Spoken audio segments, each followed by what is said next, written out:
अस्सलाम वालेकुम my dear students, my name is Hasan Raza. उम्मीद करता हूँ आप तमाम स्टूडेंट्स बखैर वाफियत है।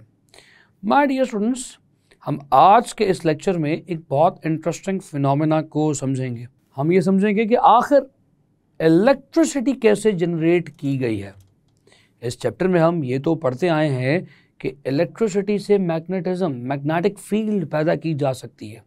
अब वक्त है ये बात समझने का कि आखिर इलेक्ट्रिसिटी कैसे पैदा की गई है, इलेक्ट्रिसिटी कैसे प्रोड्यूस की गई है, और इस इलेक्ट्रिसिटी को प्रोड्यूस करने में किन दो बहुत फेमस नामों का हाथ है, किन दो बहुत फेमस नामों ने अपना काम इलेक्ट्रिसिटी को प्रोड्यूस करने में किया। तो डियर स्टूडेंट्स, चलिए आज के लेक्चर में समझेंगे what is meant by electromagnetic induction. तो चलिए बात को शुरू करते हैं और आगे लेके चलते हैं। तो माय डियर स्टूडेंट्स, क्या है electromagnetic induction?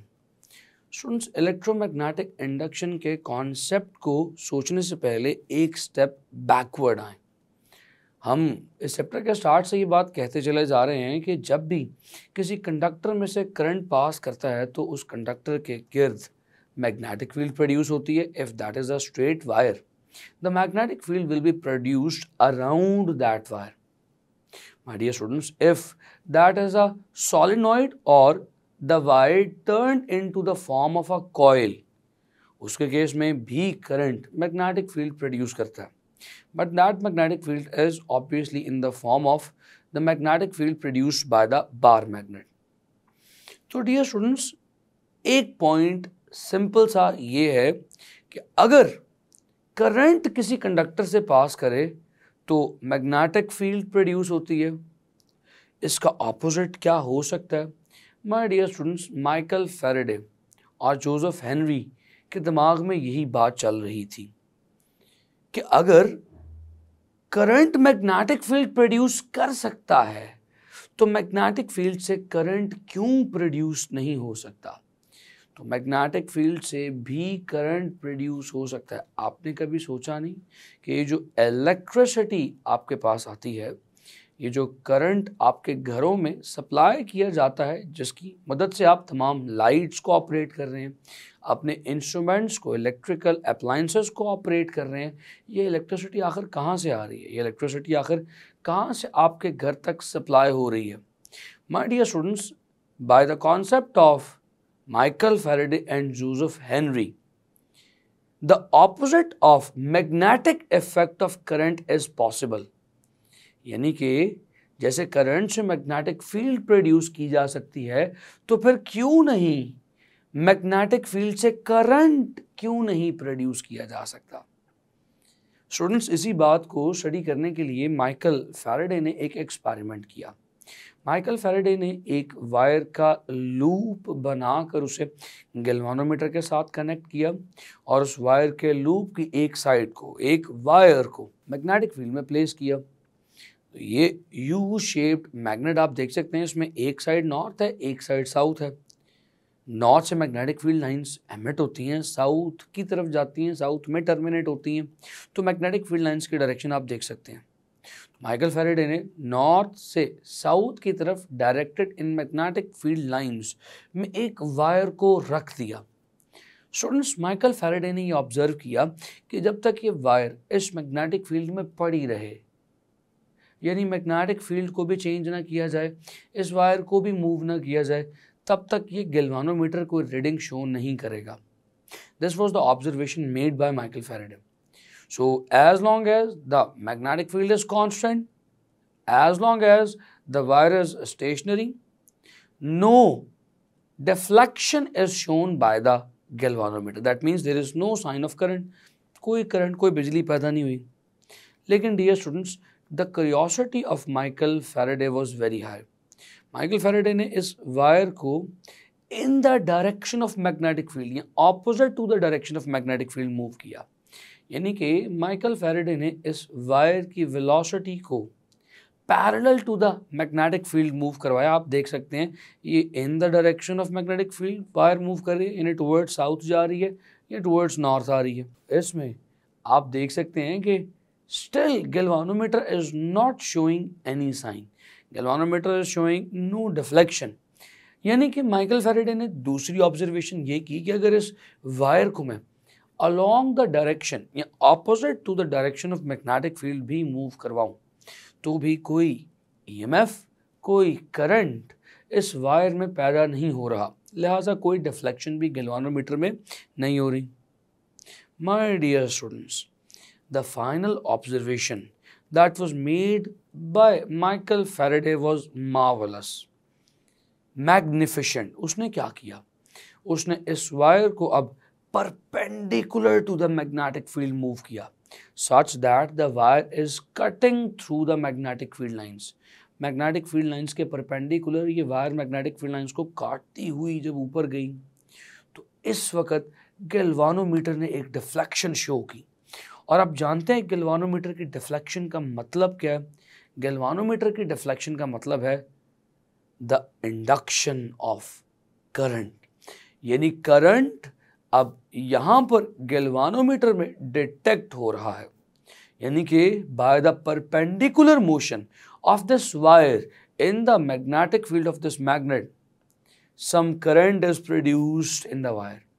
My dear students, लेकिन जैसे ही माइकल फैराडे ने इस वायर को फिर परपेंडिकुलर नीचे की तरफ मूव करवाने की कोशिश की, पहले ऊपर की तरफ मूव करवाया था, अब परपेंडिकुलर ही नीचे की तरफ लेके आया, तो जो करंट और ईएमएफ इस वायर में इंड्यूस हुई थी माय डियर स्टूडेंट्स वो भी ऑपोजिट हो गई। आप देख सकते हैं गैल्वानोमीटर ने अब ऑपोजिट डिफ्लेक्शन शो कर दी है। इसका मतलब ये हुआ by just changing the direction of motion of this wire in the magnetic field the direction of current in the loop has been changed. तो यहाँ से ये बात साबित होती है कि ये करंट जो इस लूप में आया है ये motion of the conductor in the magnetic field से आया है। मैग्नेटिक फील्ड में इस कंडक्टर की मोशन रिस्पॉन्सिबल है for the production of current in this circuit. तो डियर स्टूडेंट्स, अब ये ईएमएफ कैसे प्रोड्यूस हुई?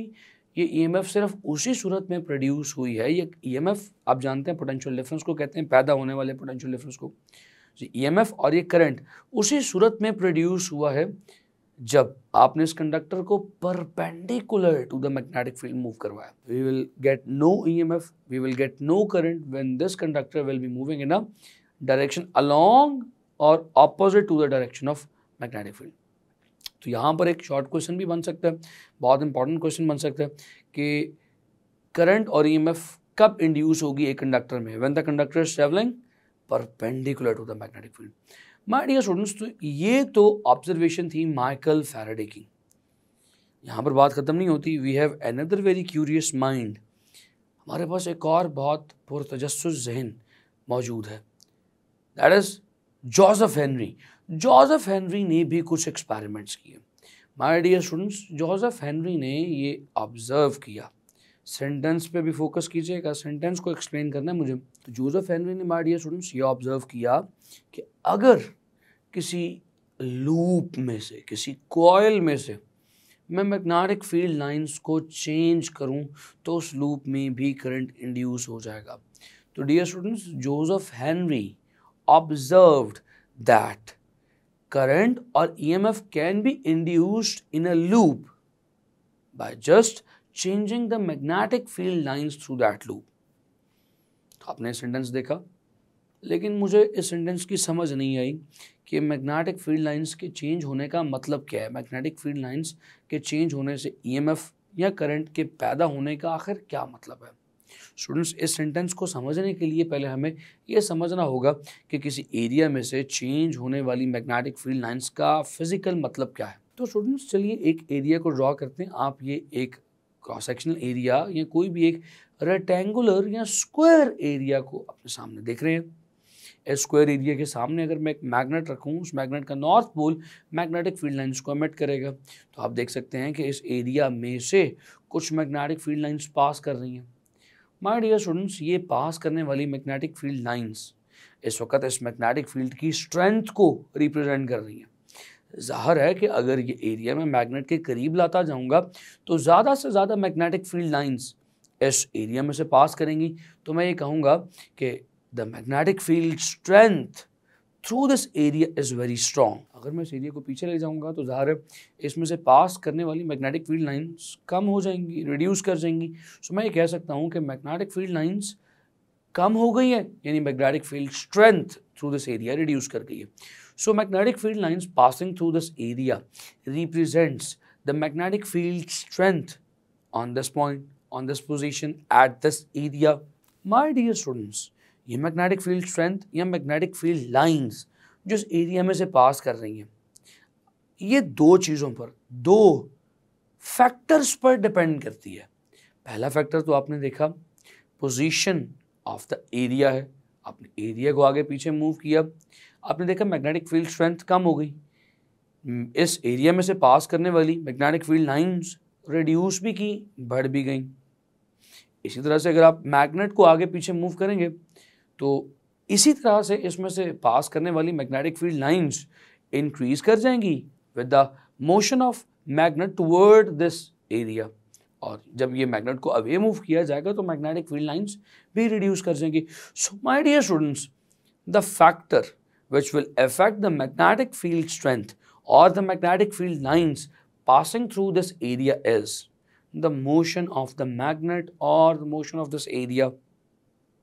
My dear students, दूसरा फैक्टर है orientation of this area. Right now you can see this area is, surface is perpendicular to the magnetic field lines. So all the magnetic field lines are passing through this area. अगर मैं इस area को 90 degree पर rotate कर दूं तो आप देख सकते हैं कि अब ये एरिया मैग्नेटिक फील्ड लाइंस के पैरेलल हो चुका है, सच दैट कोई भी मैग्नेटिक फील्ड लाइन इस एरिया में से पास नहीं करेगी। All the magnetic field lines will pass from top of this area or from the bottom of this area. No magnetic field lines are going to pass through this area. तो इस case में मैं ये कह सकता हूँ कि now magnetic field lines passing through this area is zero. तो आपने देखा मैग्नेटिक फील्ड लाइन जो इस एरिया में से पास कर रही हैं वो दो चीज़ों पे डिपेंड करती हैं, एक the motion of the magnet and the area and the other one is the orientation of this area. By rotating this area और by moving the magnet you can change the magnetic field lines which are passing through this area. अब आपको समझ में आया magnetic field lines को किसी area में से चेंज करने का मतलब क्या है? यही मतलब है, मैग्नेटिक फील्ड लाइंस को चेंज करने का मतलब है आप उस एरिया में से जो मैग्नेटिक फील्ड स्ट्रेंथ की वैल्यू उसे चेंज कर रहे हैं। So my dear students, Joseph Henry observed that if we change the magnetic field lines through any loop, through any area, the current or EMF is induced in that conducting area or conducting loop.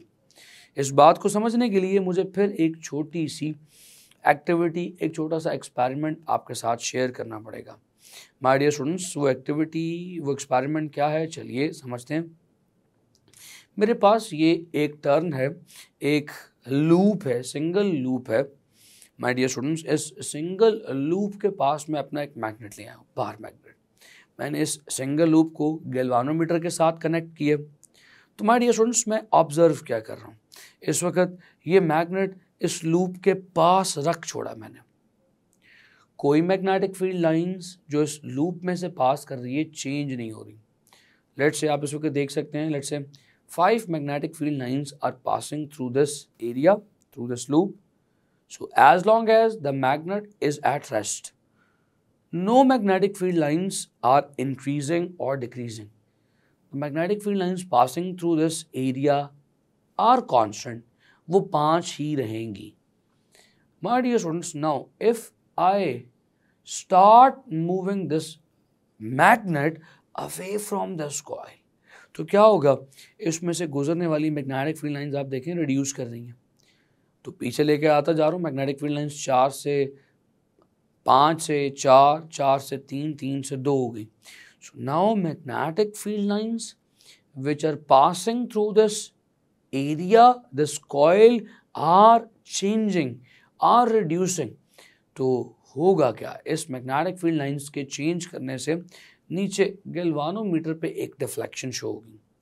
That deflection of the galvanometer shows the presence of current in the circuit.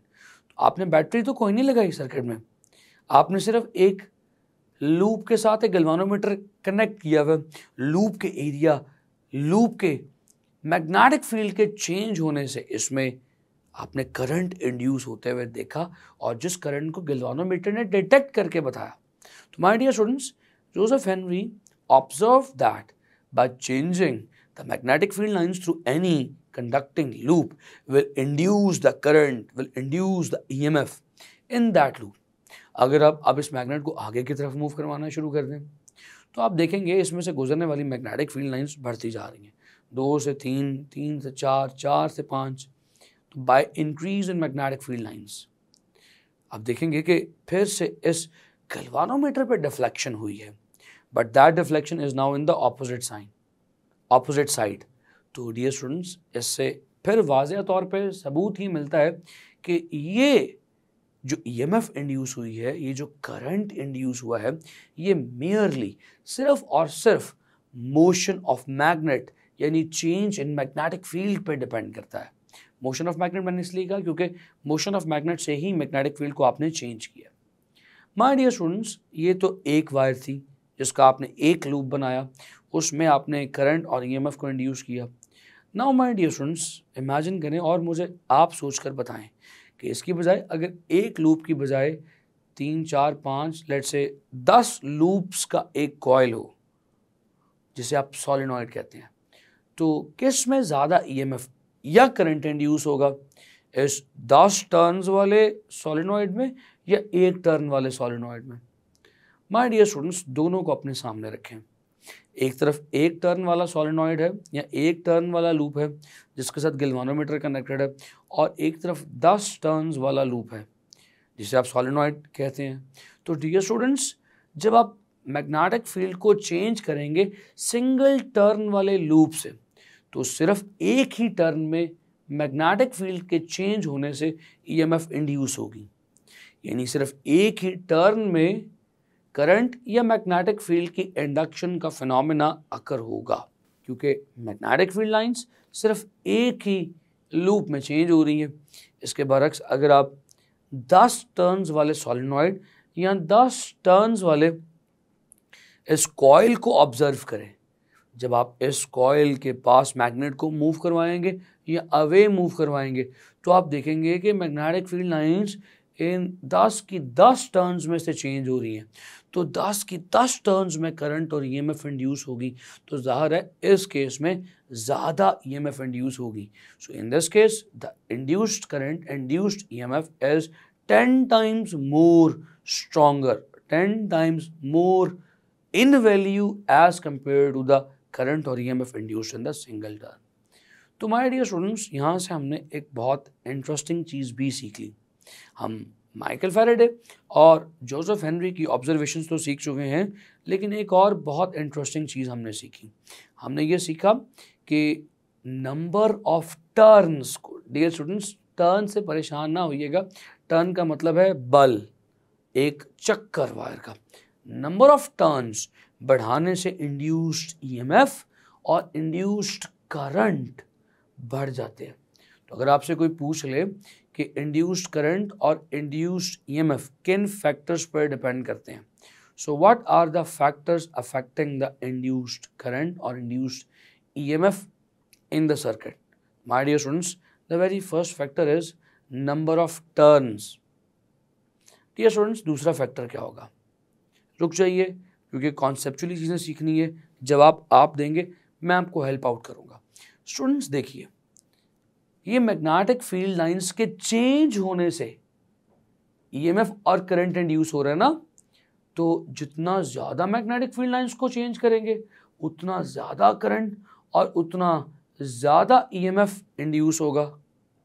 तो magnetic field lines को तेज़ तेज़ ज़्यादा change कैसे किया जा सकता है? अगर आप मैग्नेट को इसी कॉइल के करीब दोबारा से देखिए स्लो मूव करवाएंगे, तो change in magnetic field Aahista Aahista आएगा, magnetic field Aahista Aahista increase करेगी।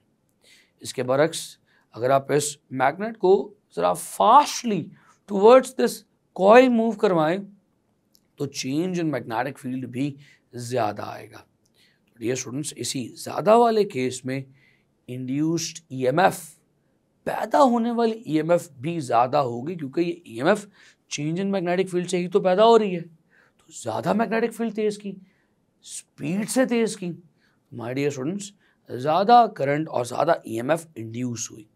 तो my dear students what would be the second factor?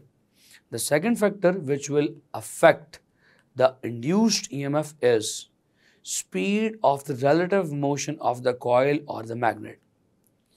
My dear students, ये जो सारा phenomena आपने देखा है, this process of generating an induced EMF in a circuit by changing the number of magnetic field lines of force passing through it is called as electromagnetic induction. इस phenomena, इस process को electromagnetic induction कहते हैं। सो आप कर क्या रहे हैं? आप मैग्नेटिक फील्ड की मदद से करंट, इलेक्ट्रिसिटी को जनरेट कर रहे हैं। इस इलेक्ट्रोमैग्नेटिक इंडक्शन को ऑब्जर्व तो करें। Electro means charge, electricity, magnetic यानी मैग्नेटिक फील्ड, इंडक्शन मतलब पैदा करना। So you are producing electricity with the help of magnetic field by just changing the magnetic field lines passing through that conductive loop. My dear students, आपने electromagnetic induction अब सीख लिया क्या है? Electromagnetic induction है यही प्रोसेस कि magnetic field lines को किसी एरिया में से बदल कर उस एरिया में, उस लूप में करंट को इंड्यूस कर देना, इलेक्ट्रोमैग्नेटिक इंडक्शन कहलाता है। और माय डियर स्टूडेंट्स, जिस शख्स ने ये लॉ पेश किया उस शख्स का नाम है फैराडे, और फैराडे ने Faraday law of electromagnetic induction दिया, जिसकी स्टेटमेंट है the value of induced EMF in the loop is directly proportional to the rate of change of number of magnetic lines of forces through it. So greater the magnetic lines of forces that you are changing, greater will be the current or EMF that will be produced। तो my dear students, यहाँ पर बहुत important बात है, ये induce होने वाला current magnetic field lines के डायरेक्टली प्रोपोर्शनल नहीं है, ये मैग्नेटिक फील्ड लाइंस में आने वाले चेंज के डायरेक्टली प्रोपोर्शनल है। माय डियर स्टूडेंट्स, अगर किसी एरिया में से बहुत ज़्यादा मैग्नेटिक फील्ड लाइंस गुजर रही हैं और कांस्टेंट है, let's say 50,000 magnetic field lines किसी एक एरिया में से गुजर रही हैं और 50,000 ही गुजर रही हैं, तो वहाँ पर ईएमएफ या करंट इंड्यूस नहीं होगी, क्योंकि मैग्नेटिक फील्ड लाइंस कांस्टेंट है। मैं इस लेक्चर के स्टार्ट में यही बात बता रहा था, मैग्नेटिक फील्ड लाइंस के चेंज होने से करंट और ईएमएफ इंड्यूस होगी। तो जितनी ज़्यादा मैग्नेटिक फील्ड लाइंस को आप चेंज करेंगे उतना ज़्यादा करंट और ईएमएफ इंड्यूस होगा। So according to this statement, the induced current or induced EMF is directly proportional to the rate of change of magnetic lines of forces passing through it. So greater the magnetic field lines changing through that area, greater will be the induced current or induced EMF in that circuit. My dear students, आपने देखा कि electricity की from magnetism production में दो बड़े बड़े नाम Michael Faraday और जोसेफ हेनरी का कितना बड़ा रोल है। अब आप इलेक्ट्रोमैग्नेटिक इंडक्शन के प्रोसेस से भी वाकिफ़ हो चुके हैं और माय डियर स्टूडेंट्स, अब आप इलेक्ट्रोमैग्नेट से भी वाकिफ़ हो चुके हैं। उम्मीद करता हूँ यहाँ तक कि आपके तमाम कॉन्सेप्ट्स क्लियर हैं। अपना बेइंतहा ख्याल रखें। आपसे मुलाकात करूँगा अगले लेक्चर में। See you in the next lecture. अल्लाह हाफ़िज़।